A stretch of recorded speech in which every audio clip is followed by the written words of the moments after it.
Assalamualaikum warahmatullahi wabarakatuh. Perkenalkan, nama saya Fitria Arisandra, NPM 17120147, Program Studi Pendidikan Guru Sekolah Dasar Fakultas Ilmu Pendidikan Universitas PGRI Semarang. Terima kasih untuk dosen penguji 1, Bapak Dr. Ade Suyitno MPD, dosen penguji 2, Ibu Arfilia Wijayanti SPD MPD, dosen penguji 3, Ibu Gusnul Fajriah SPD MPD, yang telah meluangkan waktunya pada sidang skripsi kali ini. Izinkan saya untuk mempresentasikan hasil penelitian skripsi saya yang berjudul Implementasi Pembelajaran Jarak Jauh bagi Pendidik Sekolah Dasar Negeri 03 Tamanrejo, Kecamatan Skorjo, Kabupaten Kendal.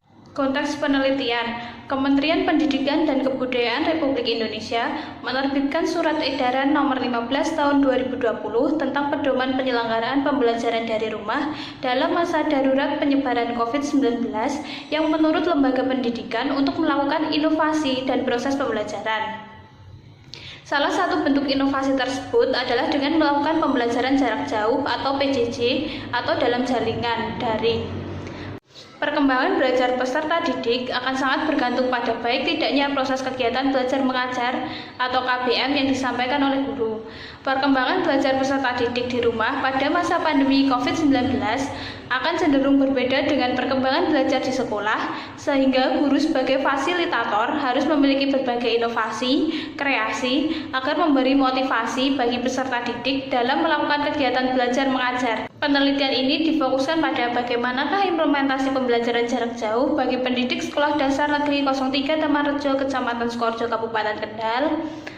Apa saja kendala dalam implementasi pembelajaran jarak jauh bagi pendidik Sekolah Dasar Negeri 03 Tamanrejo, Kecamatan Skorjo, Kabupaten Kendal? Tujuan dari penelitian ini adalah untuk mengetahui bagaimana implementasi pembelajaran jarak jauh bagi pendidik Sekolah Dasar Negeri 03 Tamanrejo, Kecamatan Skorjo, Kabupaten Kendal. Untuk mengetahui apa saja kendala dalam implementasi pembelajaran jarak jauh bagi pendidik Sekolah Dasar Negeri 03 Tamanrejo, Kecamatan Skorjo, Kabupaten Kendal. Landasan teori, implementasi. Implementasi merupakan proses untuk melaksanakan ide, proses atau seperangkat aktivitas baru dengan harapan orang lain dapat menerima dan melakukan penyesuaian dalam tubuh birokrasi demi terciptanya suatu tujuan yang bisa tercapai dengan jaringan pelaksana yang bisa dipercaya. Pembelajaran jarak jauh. Dalam Undang-Undang Sistem Pendidikan Nasional 2003, pembelajaran adalah proses interaksi peserta didik dengan pendidik dan sumber belajar pada suatu lingkungan belajar. Pembelajaran secara luas dapat diartikan kegiatan tenaga pendidik dalam melakukan kegiatan pembelajaran sehingga dapat mempengaruhi dan merubah perilaku peserta didik. Pembelajaran jarak jauh adalah bagian dari pendidikan jarak jauh. Pembelajaran jarak jauh merupakan serangkaian kegiatan pembelajaran yang dilakukan di lokasi yang terpisah antara pendidik dan peserta didik. Tahapan pembelajaran terdapat 3 fase, yaitu perencanaan pembelajaran, pelaksanaan pembelajaran, dan evaluasi pembelajaran. Perencanaan pembelajaran merupakan tahap paling awal dan penentu dari sebuah kegiatan pembelajaran. Materi pelajaran berada dalam ruang lingkup isi kurikulum. Karena itu, pemilihan isi pelajaran tentu saja harus sejalan dengan ukuran atau kriteria-kriteria yang digunakan untuk isi kurikulum bidang studi bersangkutan. Dalam hal ini, perlu dirumuskan pokok materi pembelajaran yang akan diberikan kepada peserta didik sesuai dengan jenis-jenis kegiatan belajar yang akan ditetapkan. Yang kedua yaitu proses pembelajaran. Proses pengajaran merupakan interaksi antara input, instrumental input, dan pengaruh lingkungan. Situasi dalam pengajaran dipengaruhi oleh faktor internal dan eksternal. Faktor-faktor tersebut dapat dijelaskan sebagai berikut. Yang pertama, faktor siswa. Murid merupakan unsur penentu dalam proses pembelajaran. Menurut Hamalik tahun 2001 halaman 99. Muridlah yang membutuhkan pengajaran, guru. Guru hanya berusaha memenuhi kebutuhan yang ada pada murid. Muridlah yang belajar, karena itu murid membutuhkan bimbingan. Sehingga murid merupakan komponen terpenting dalam hubungan proses belajar mengajar. Yang kedua yaitu faktor guru atau tenaga pengajar. Menurut Sofian tahun 2016 pada halaman 96, guru dalam melaksanakan tugasnya harus memiliki seperangkat kemampuan di bidang yang akan disampaikan, serta harus memiliki penguasaan materi agar lebih mudah diterima oleh peserta didik yang meliputi kemampuan mengawasi, melatih, mengembang personalia, serta keterampilan profesi profesional dan sosial. Yang ketiga adalah faktor kurikulum. Kurikulum merupakan suatu perencanaan yang mencakup kegiatan dan pengalaman yang perlu disediakan dan memberikan kesempatan-kesempatan secara luas bagi peserta didik untuk belajar. Selanjutnya yaitu evaluasi pembelajaran. Evaluasi pembelajaran merupakan bagian integral dari proses pembelajaran. Artinya, dalam pembelajaran akan melibatkan 3 fase, yaitu perencanaan, pelaksanaan, dan evaluasi. Evaluasi dimaksudkan untuk mengamati proses pembelajaran yang di dalamnya meliputi peran guru, strategi pembelajaran, kurikulum, dan prinsip-prinsip belajar yang diterapkan dalam pengajaran. Evaluasi hasil belajar dituntut mengevaluasi secara menyeluruh terhadap peserta didik, baik dari segi pemahaman materi atau kognitif, penghayatan atau afektif, dan pengalaman atau psikomotor. Pembelajaran dalam jaringan atau daring. Belajar daring dapat menggunakan teknologi digital, namun yang pasti harus dilakukan adalah pemberian tugas melalui pemantauan pendampingan oleh guru melalui WhatsApp group, sehingga anak betul-betul belajar. Pembelajaran dari rumah oleh guru. Berdasarkan Surat Edaran Nomor 15 Tahun 2020 tentang pedoman penyelenggaraan belajar dari rumah dalam masa darurat penyebaran COVID-19. Dalam pelaksanaan belajar dari rumah, guru memfasilitasi pelaksanaan pembelajaran jarak jauh dalam jaringan, luar jaringan, maupun kombinasi keduanya sesuai kondisi dan ketersediaan sarana pembelajaran. Pelaksanaan pembelajaran dari rumah oleh guru memfasilitasi pelaksanaan pembelajaran jarak jauh secara daring, luring, maupun kombinasi keduanya sesuai kondisi dan ketersediaan sarana pembelajaran. Yang pertama, menyiapkan rencana pelaksanaan pembelajaran jarak jauh. Yang kedua, memastikan kompetensi pembelajaran yang ingin dicapai. Yang ketiga, menyiapkan materi pembelajaran. Yang keempat, menentukan metode dan interaksi yang dipakai dalam penyampaian pembelajaran melalui daring, luring, atau kombinasi keduanya. Yang kelima, menentukan jenis media pembelajaran seperti formal teks, audio atau video simulasi, multimedia, alat peraga, dan sebagainya yang sesuai dengan metode pembelajaran yang digunakan. Dan yang keenam, guru perlu meningkatkan kapasitas dengan mengikuti pelatihan daring yang disediakan oleh pemerintah maupun lembaga non-pemerintah guna mendukung keterampilan penyelenggaraan pembelajaran jarak jauh pada situasi darurat COVID-19. Proses pembelajaran daring terdiri atas yang pertama, tatap muka virtual atau video conference, teleconference, dan diskusi dalam grup di media sosial atau aplikasi pesan. Dalam tatap muka virtual, memastikan adanya interaksi secara langsung antara guru dengan peserta didik. Yang kedua, Learning Management System atau LMS. LMS merupakan sistem pengelolaan pembelajaran terintegrasi secara daring melalui aplikasi. Metodologi penelitian. Penelitian ini menggunakan penelitian kualitatif dengan pendekatan naturalistik. Penelitian kualitatif adalah suatu penelitian ilmiah yang bertujuan untuk memahami suatu fenomena dalam konteks sosial secara alamiah dengan mengedepankan proses interaksi komunikasi yang mendalam antara peneliti dengan fenomena yang diteliti. Data dan sumber data. Sugiono 2016 pada halaman 137 menjelaskan bahwa data primer adalah sumber data yang langsung memberikan data kepada pengumpul data. Data primer pada penelitian ini berupa hasil wawancara. Sedangkan data sekunder adalah data yang tidak langsung memberikan data kepada pengumpul data. Data sekunder dari penelitian ini adalah berupa hasil angket, hasil observasi kegiatan pembelajaran. Selain itu, terdapat juga dari sumber pendukung lain seperti buku-buku referensi, artikel, jurnal, dan sumber lainnya. Sumber data atau informan adalah orang yang dapat menyampaikan data dan berhubungan langsung dengan subjek penelitian.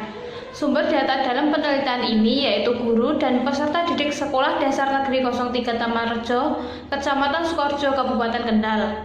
Guru adalah sumber data yang berkaitan dengan topik bahasan penelitian, karena guru merupakan perencana kegiatan pembelajaran.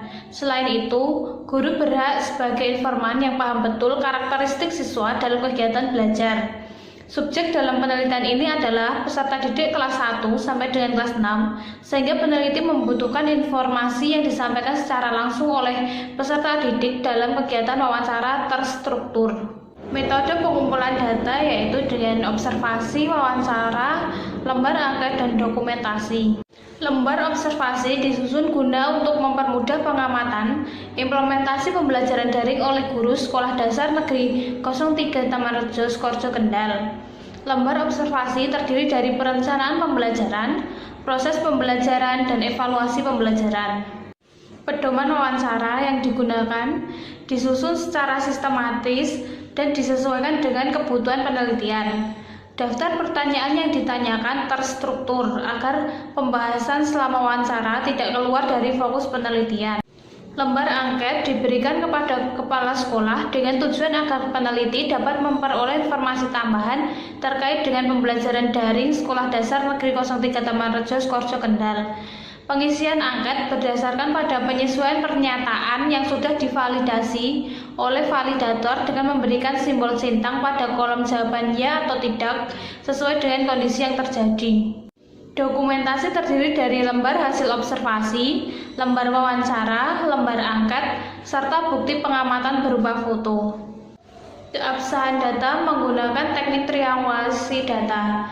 Teknik triangulasi adalah teknik pengumpulan data yang bersifat menggabungkan dari berbagai teknik yang ada. Metode analisis data, reduksi data, penyajian data, dan kesimpulan. Reduksi data merupakan proses berpikir sensitif yang memerlukan kecerdasan dan keluasan dan kedalaman wawasan yang tinggi. Bagi peneliti yang masih baru, dalam melakukan reduksi data dapat mendiskusikan pada teman atau orang lain yang dipandang ahli. Reduksi data yang peneliti lakukan yaitu penyajian data. Dalam penelitian kualitatif, penyajian data bisa dilakukan dalam bentuk tabel, grafik, pichart, piktogram, dan sejenisnya. Dalam penelitian kualitatif, penyajian data bisa dilakukan dalam bentuk uraian singkat, bagan, hubungan antar kategori, flowchart, dan sejenisnya. Kesimpulan, langkah terakhir dalam analisis data kualitatif adalah penarikan kesimpulan dan verifikasi. Kesimpulan dalam penelitian kualitatif merupakan temuan baru yang sebelumnya belum pernah ada. Temuan dapat berupa deskripsi atau gambaran suatu objek yang sebelumnya masih remang-remang, sehingga setelah diteliti menjadi jelas.